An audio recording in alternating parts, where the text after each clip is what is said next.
Assalamualaikum warahmatullahi wabarakatuh. Innal hamdalillah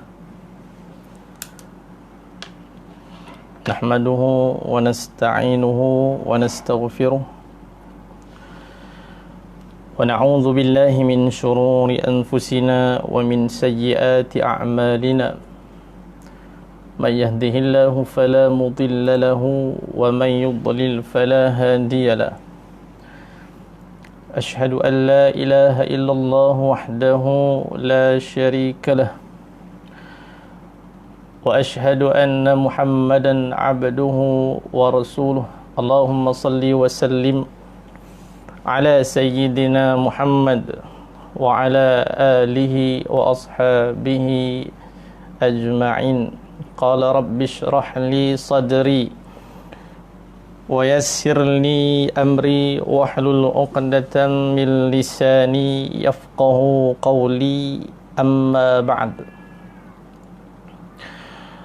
اللهم افتح علينا حكمتك وانشر علينا من خزائن رحمتك يا أرحم الراحمين.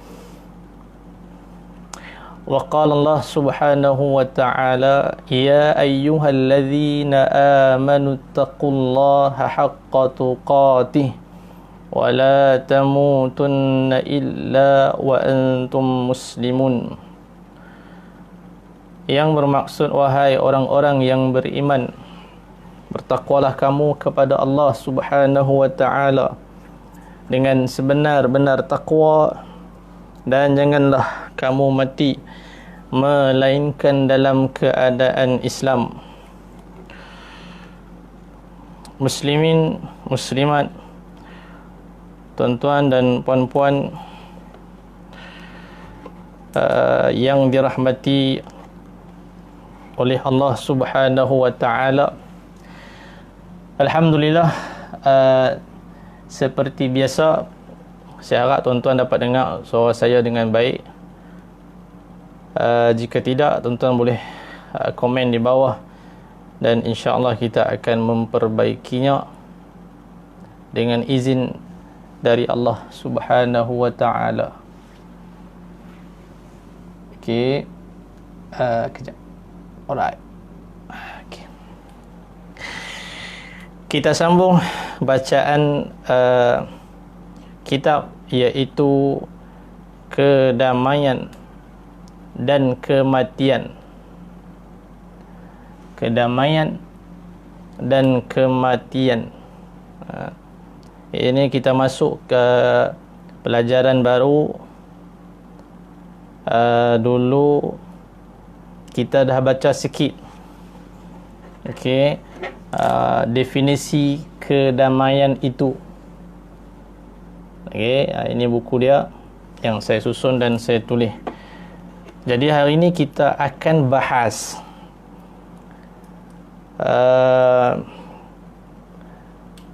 tentang pendidikan kedamaian, 1.4 muka surat 5. Okey, kalau tuan-tuan tengok di playbook, type kedamaian dan kematian, ada buku dia di situ dan ada sampel dia. Saya tak pasti sampel tu sampai muka surat berapa Google Play bagi, tapi kalau ada sampel dia di situ, tuan-puan boleh tengoklah free sampel tu. Pendidikan kedamaian. Hari ni kita nak bahas itu.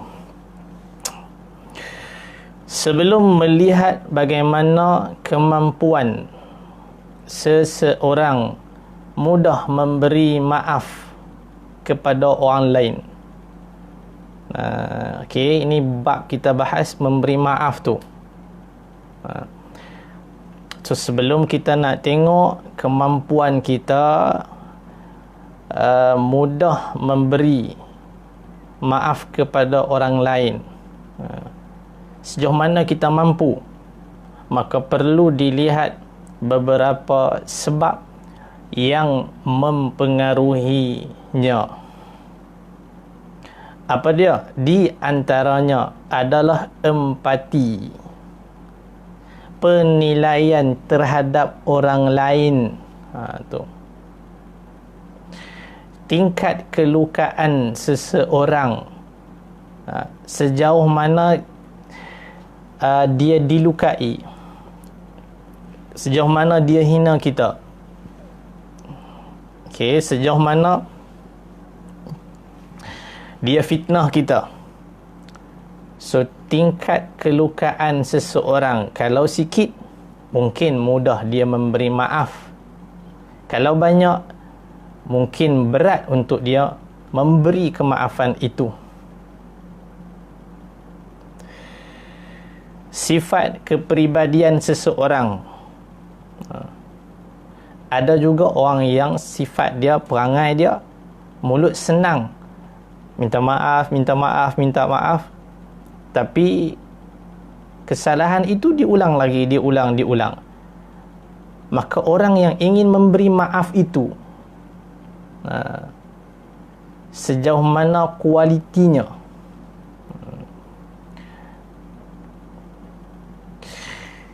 Kualiti hubungan interpersonal, kualiti permintaan maaf,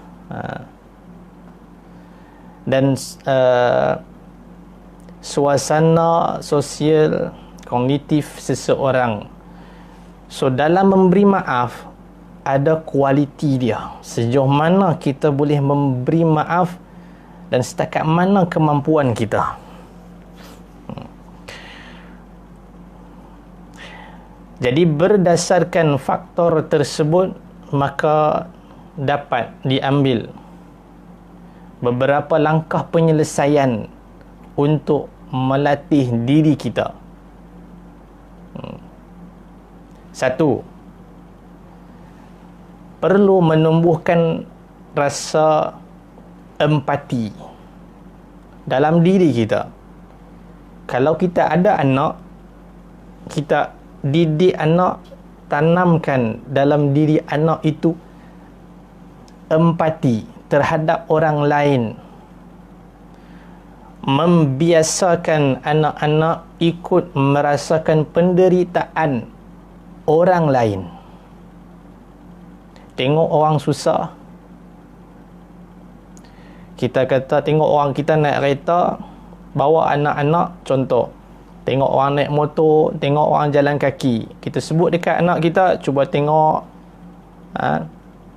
mereka tidak mempunyai kenderaan, tapi kita ada kenderaan. Tengok dia naik motor, kita naik kereta. Kesian dekat dia. Tanam dalam diri anak-anak, terapkan dalam diri mereka.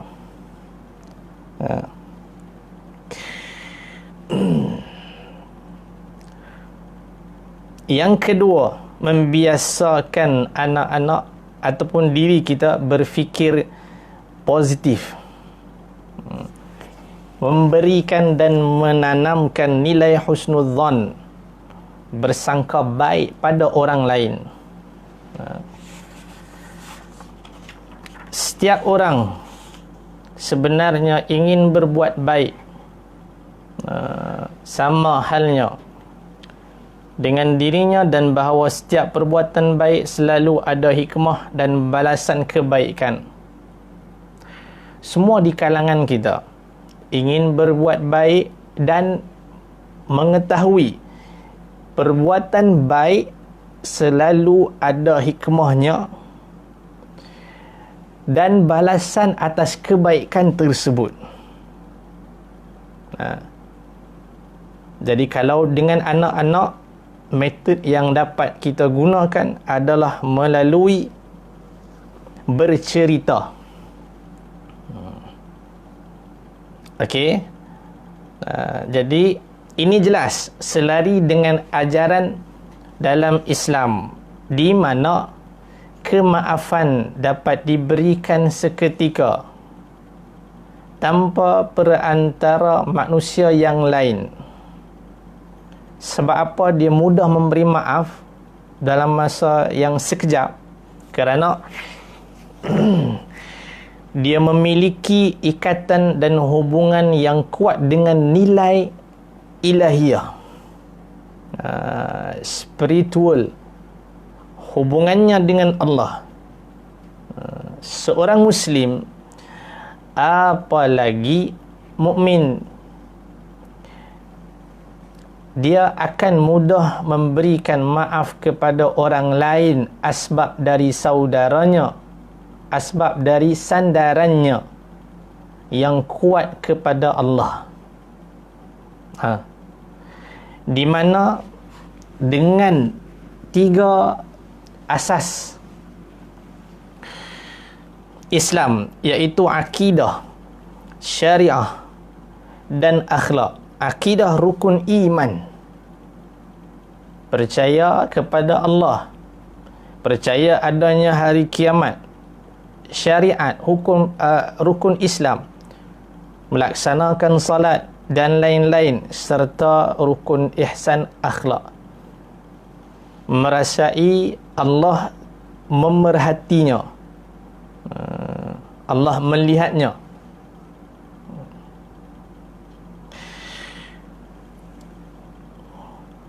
Seseorang memiliki hubungan kuat dengan Rabbnya sehingga kemaafan diberikan kepada orang yang menyakitinya, bukan hanya peduli dan sosial, tetapi terlebih dahulu kerana cinta, takut dan harap kepada Allah.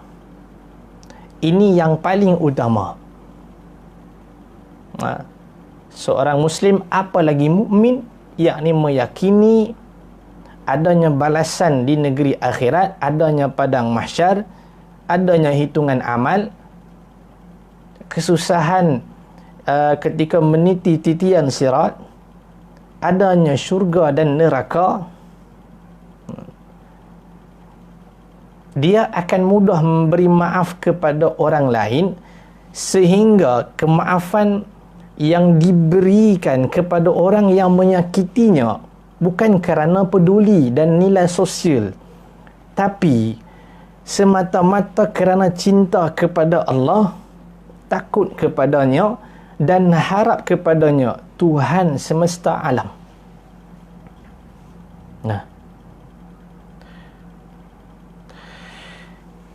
Jadi di sini munculnya pertanyaan, persoalan, apakah semua orang Muslim memiliki kekuatan memaafkan yang sama kepada orang lain? Adakah di kalangan semua orang Muslim memiliki kekuatan yang sama untuk memaafkan orang lain?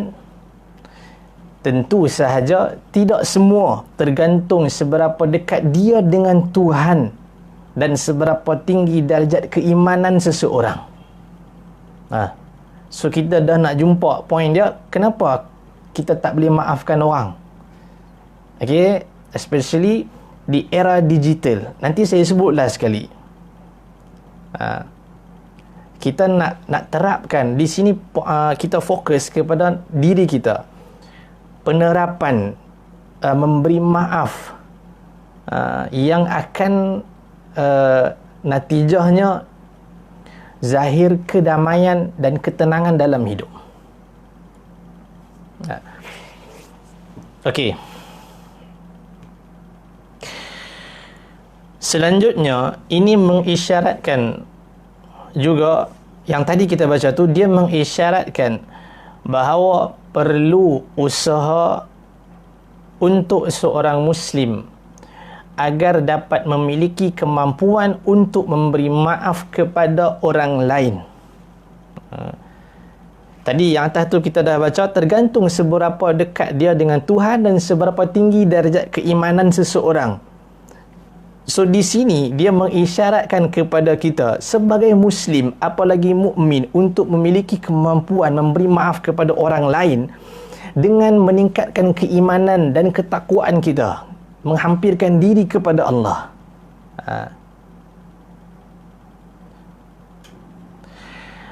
Maka dalam Islam banyak cara yang dapat digunakan. Waalaikumsalam Siti Hajar Ahmad warahmatullahi wabarakatuh. Semoga dirahmati Allah. So kita bicara tentang forgiveness di sini. Kita bahas tentang forgiveness. Maka di dalam Islam banyak cara yang dapat digunakan untuk mendekatkan diri kepada Allah. Okey. Ni dia nak ajak ni, kita dah sampai poin dia. Macam mana cara memberi maaf dengan kualiti yang baik. Dia telah melukakan hati kita, dia guris hati kita. So kita nak beri maaf dengan menghilangkan kesan gorisan tersebut. Di sini, apa salah satu cara dia? Mendekatkan diri kepada Allah, bagi meningkatkan keimanan tu. Kerana hati seseorang akan tenang dan dengan mudah tidak mempersoalkan lagi urusan dengan manusia. Dia mai minta maaf, sama ada dia minta maaf itu ikhlas ataupun tidak, itu dia dengan Tuhan. Tapi kita memberi kemaafan kepadanya dengan sepenuh hati, hanya semata-mata kerana cinta kepada Allah, takut dan harap kepadanya. Kita sebut dah tadi. Okey. Baik, macam mana ada beberapa usaha memperbaiki suasana hati dan mendekatkan diri kepada Allah dapat ditempuh dengan solat atau zikir atau puasa dan ibadah lainnya. Kerana itu pentingnya peranan ilmu tasawuf dalam membentuk hal keadaan hati kita itu. Pentingnya penerapan ilmu tasawuf dalam diri, lebih-lebih lagi di era moden.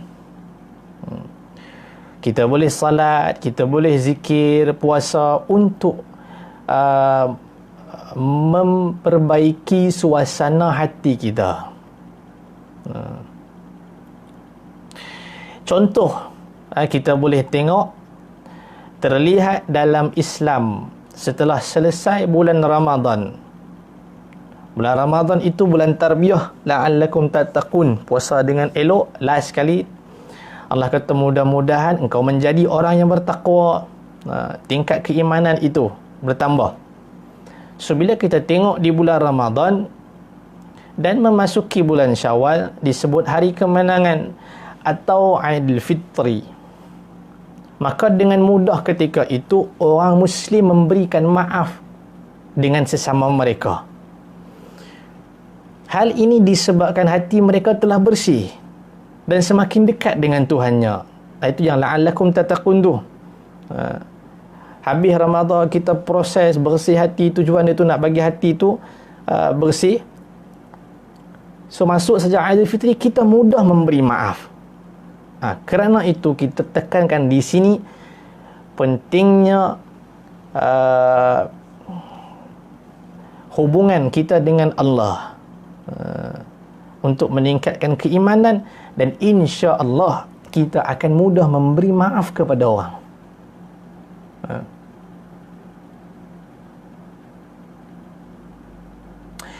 Jadi kemaafan, forgiveness, adalah sarana dan alat yang ampuh untuk menjadikan hidup kita tenang dan damai. Tapi ilmu akan sekadar menjadi ilmu jika hanya masih berada pada taraf pengetahuan sahaja. Maksud dia teori tetap teori selagi mana kita tak praktikal, selagi mana kita tak langkah untuk buat dan paksa diri kita. InsyaAllah dengan ilmu itu ada keberkatannya, kita akan capai, kita akan merasainya. Belajar saja tak cukup. Kalau nak rasa, kena buat.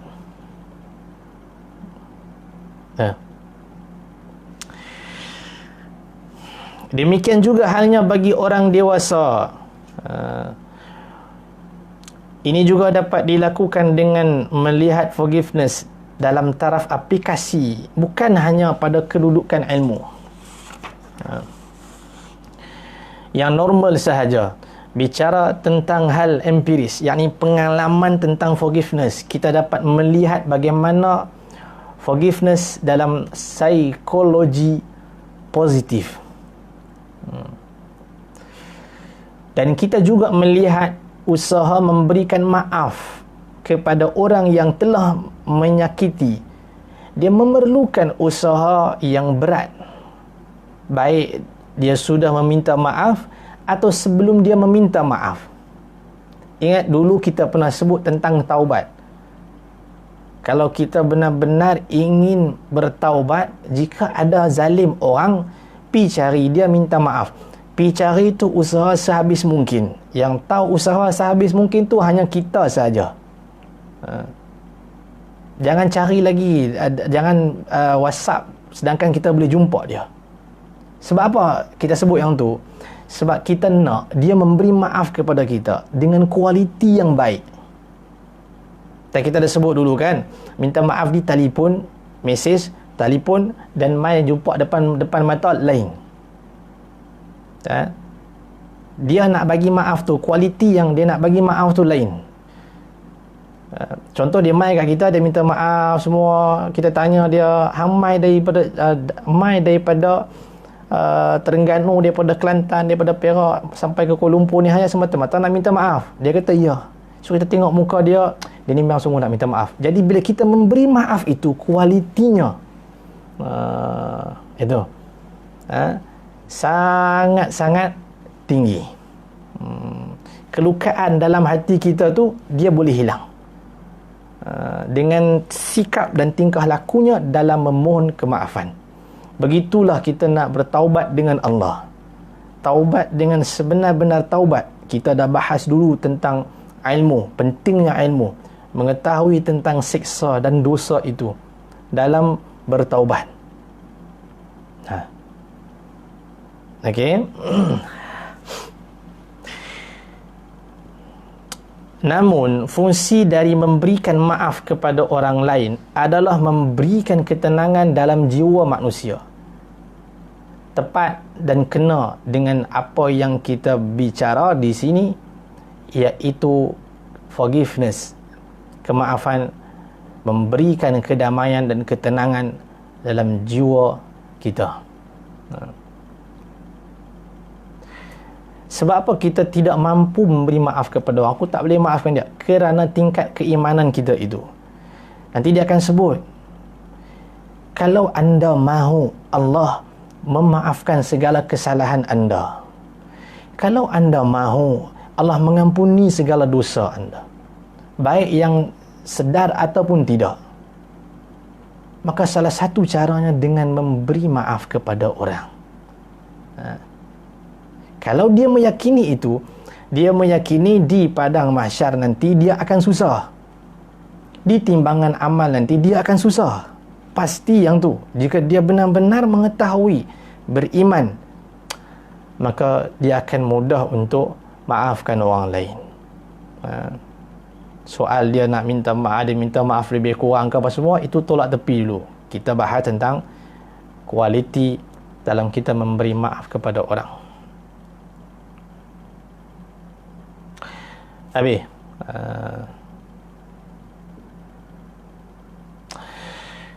Dan yang terakhir, kesimpulan.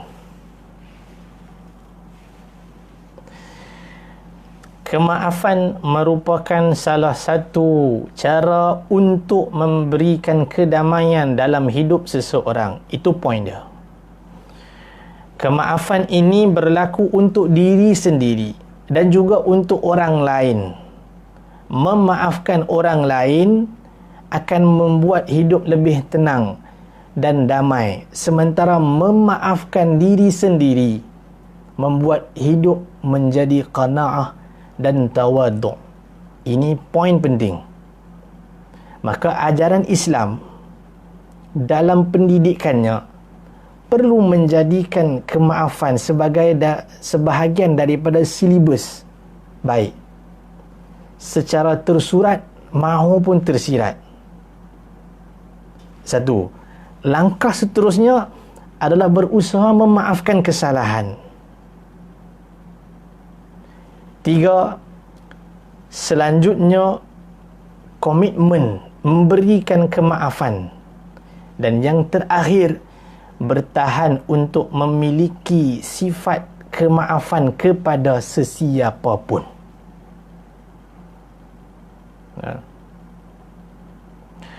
Hal ini juga terkait bahawa Islam mengajarkan redha, ikhlas hati pada apapun yang berlaku dalam hidup, serta yakin bahawa semua kita akan kembali kepada Allah. Nampak dia sebut?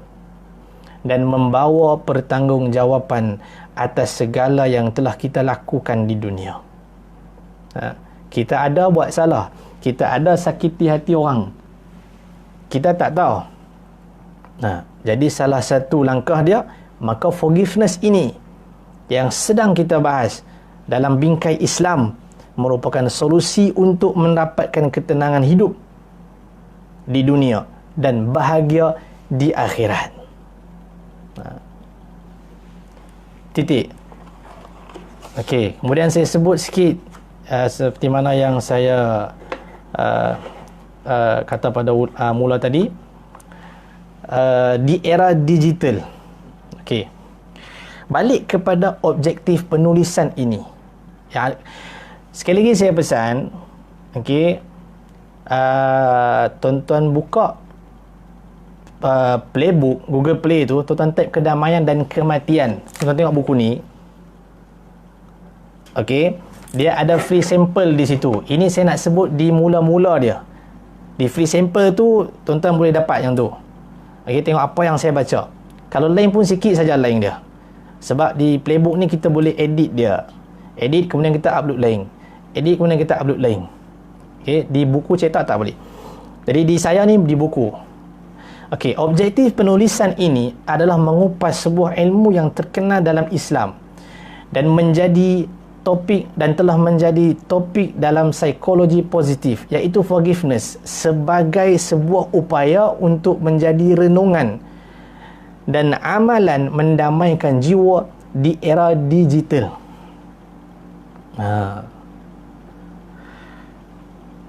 Dan kadang-kadang orang, bila kita tersilap langkah, orang akan maki kita, orang akan hina kita. Silap sikit saja, kan? Yang mana orang yang maki, yang hina kita tu, kita tak kenal pun dia. Serius, kita tak kenal dia. Dia tu kalau tanya macam mana nak minta maaf dengan kita, dia gagau, dia cari tak jumpa jalan. Okey. Jadi kita pun nak pergi cari dia, tak jumpa. Maka pentingnya di sini kita belajar yang tadi kita bahas, kemampuan memiliki kekuatan untuk memberi maaf kepada orang lain. Kita dah sebut tadi, dia nak minta maaf, dia kena cari kita, macam dia kena cari kita dan minta maaf. Itu berat bagi dia. Sekarang ni kita fokus pada diri kita untuk mendapat kualiti dalam memberi maaf di era digital. Seperti hinaan netizen adalah dengan mendekatkan diri kita kepada Allah Subhanahu wa ta'ala. Kembali melihat ajaran Islam yang syarat dengan nilai perdamaian dan kasih sayang untuk seluruh alam sebagai sebuah manifestasi dari sifat kemaafan itu.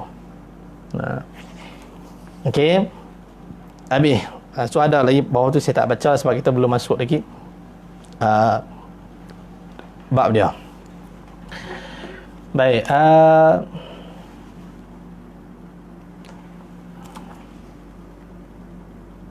Kalau ada yang tanya soalan sini, saya nak baca kita dah. Selesai. So mudah-mudahan sedikit sebanyak kita mendapat pengajaran dari apa yang telah kita bahaskan sebentar tadi, iaitu pendidikan kedamaian.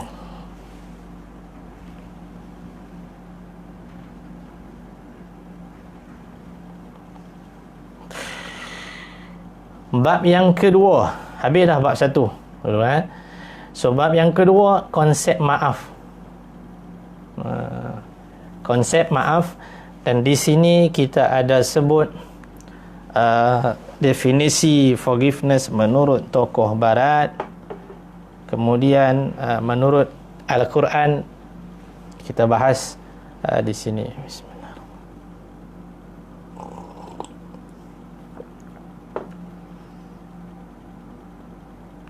Okey. Konsep maaf, sedikit pendahuluan dia, saya baca. Al-Quran memberikan solusi untuk kehidupan dan kedamaian. Salah satu ajaran Islam adalah memaafkan. Konsep maaf ini ternyata memiliki implikasi yang sangat besar untuk kehidupan umat. Sehingga kemaafan menjadi sebuah topik tersendiri, termasuk dalam psikologi positif, merupakan aliran yang masih baru dalam perkembangan ilmu psikologi. Psikologi positif menawarkan cara baru untuk melihat manusia. Ia tidak lagi fokus pada mengubati sakit dan melihat kekurangan seseorang, tetapi beranjak dengan melihat potensi dan kekuatan yang dimiliki oleh individu. Kita tengok sikit definisi forgiveness menurut tokoh barat, antaranya Thompson dan juga Enright. Okey. Thompson mendefinisikan perbuatan memaafkan adalah upaya untuk menempatkan peristiwa pelanggaran yang dirasakan oleh seseorang, respon seseorang terhadap pelaku, peristiwa dan akibat dari peristiwa yang dialami diubah dari negatif menjadi neutral atau positif. Kita baca saja dia hina kita, dia kata kita pelanggaran, rasa sakit tu dia dah mula dah. Itu. So nak tukar dia negatif terus kepada diubah menjadi positif. Itu definisi yang dibuat oleh Thompson dalam perbuatan memaafkan itu. Adalah upaya untuk kita tukar dia daripada perasaan negatif kepada positif. Forgiveness dapat terjadi pada tiga hal, iaitu kemaafan untuk orang lain, kemaafan untuk diri sendiri, dan memaafkan situasi munculnya perasaan negatif dalam diri. Sangka buruk muncul dalam diri kita, so kita nak tepis dia. Tu boleh juga dia berlaku pada diri sendiri.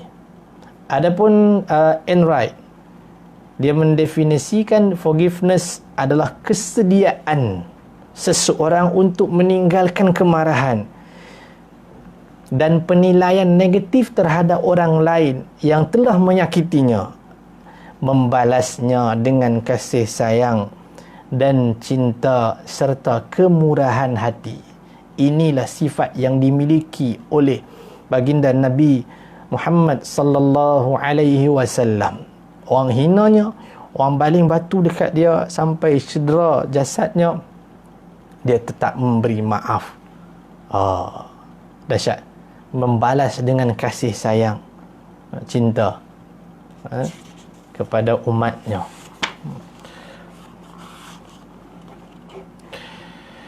Habis itu sikit lah, walaupun ada banyak situ, tapi saya ambil sikit saja definisi forgiveness menurut tokoh barat. Seterusnya 2.3 muka surat 12, pengertian forgiveness dalam Islam. Okey, ada masa kot, sikit lagi. Saya kena habis 8 suku.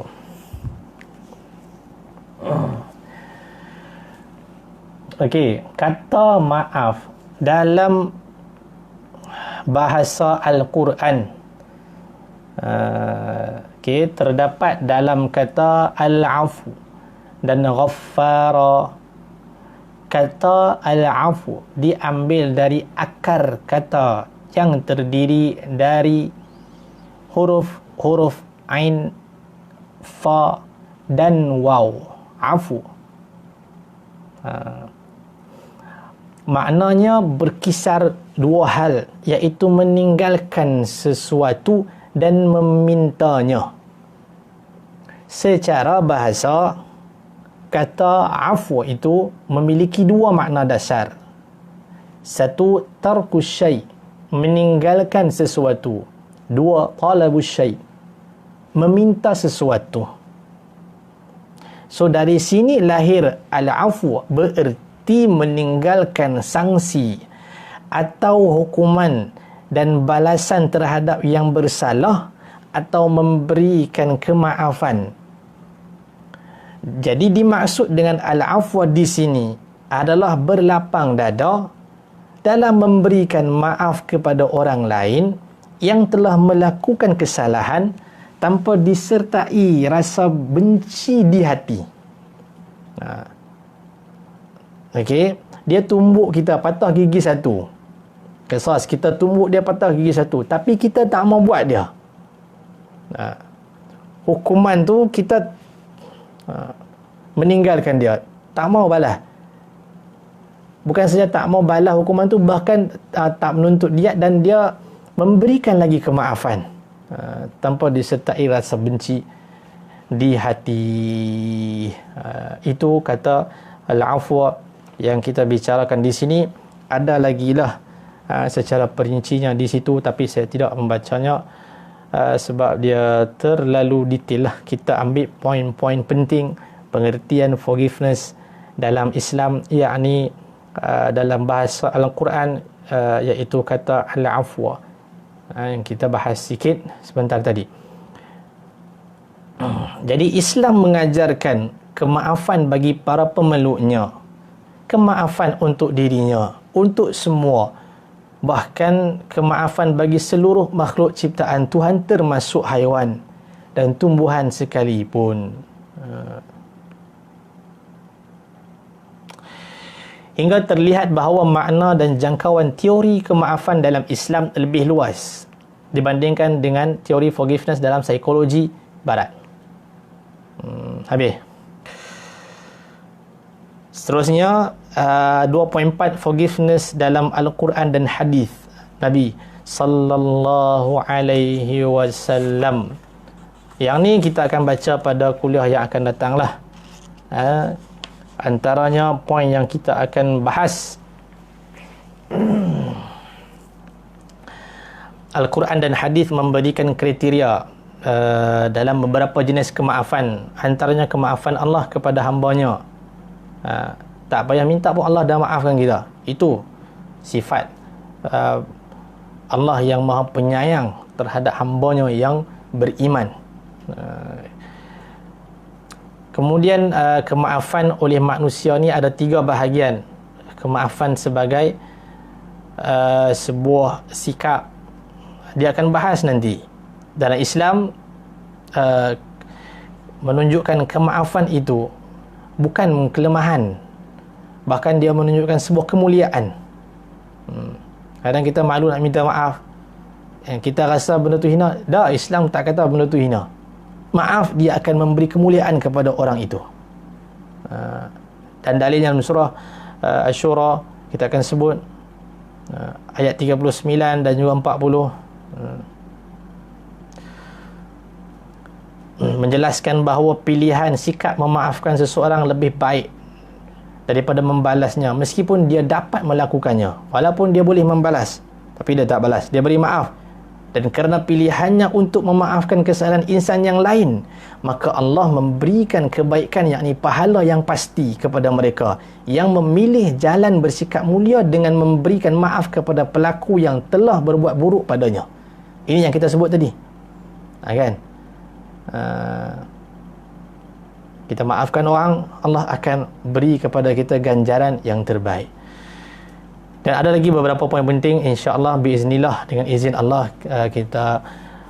kita berjumpa pada kuliah di bulan hadapan. Terima kasih banyak kepada tuan-puan yang sudi mendengar dan juga menghadiri majlis ilmu walaupun di alam maya apapun. Semoga diberkati dan dirahmati oleh Allah. Semoga Allah memberi kesihatan kepada tuan-puan semua. Dan terima kasih juga pada ahli jawatan kuasa Masjid An-Nur Glenmary Shah Alam atas usaha dalam istiqamah, konsisten dia tu dalam menghidupkan majlis-majlis ilmu di saat dunia sedang tenat dengan ujian daripada Allah, virus yang kita hadapi, pandemik yang kita hadapi ini. Mudah-mudahan dengan usaha ini memperkuatkan lagi spiritual dan hubungan kita dengan Allah, bergantung hanya kepadanya, berharap hanya kepadanya, meminta hanya kepadanya, dan semoga Allah Subhanahu wa taala mengampuni segala dosa dan kesilapan kita. So sekian saya akhiri dengan ucapan aqulu qawli hadza wa astaghfirullahal azim li wa lakum. A'udzu billahi minasyaitonir rajim. Bismillahirrahmanirrahim. Alhamdulillahi rabbil alamin. Wassalatu wassalamu ala asyrafil anbiya'i wal mursalin wa ala alihi wa sahbihi ajma'in. Allahumma ij'al jam'ana hadha jam'an marhuma wa tafarraqana min ba'dihi tafarruqan ma'suma wa la taj'al Allahumma fina wa la ma'ana wa la man yatba'una shaqiyyan wa la matrudan wa la mahruman. Wa sallallahu ala sayyidina Muhammad wa ala alihi wa sahbihi wa baraka wa sallam, walhamdulillahi rabbil alamin. Sekian. Wassalamualaikum warahmatullahi wabarakatuh.